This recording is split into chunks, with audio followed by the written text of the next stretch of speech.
Dealing with disappointments. Disappointment is living in a world that is right side up, but suddenly turned upside down. Now, life isn't always perfect. I wish it were, but it isn't. Disappointments crop up at times and from places we least expect them.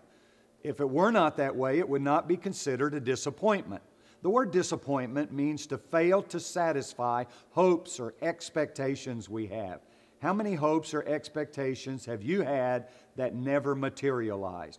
Proverbs 13:12 records one simple word to describe disappointment: heart sickness.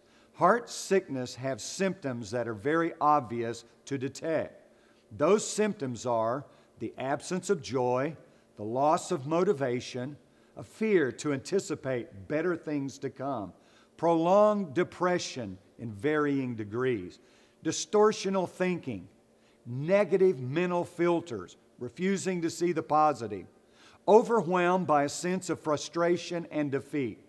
Longfellow wrote, "Tell me not in mournful numbers, life is but an empty dream, for the soul is dead that slumbers, and things are not what they seem." Don't allow disappointments to send you to the dugout and sit out the rest of the game of life from the bench. Grab a bat, step up to the plate, and fight back.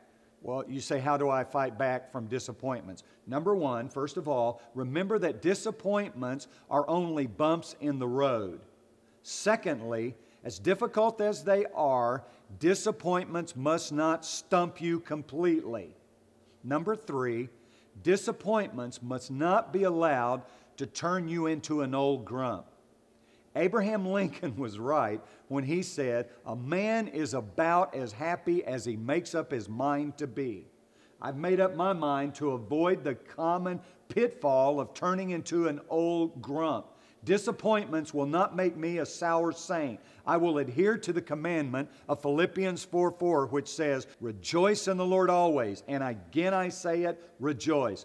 I will not rejoice because I have difficulties, but I will rejoice in the God who will help me triumph over every disappointment. I am more than a conqueror through Him because I have discovered that happiness is in my heart, not in my circumstances.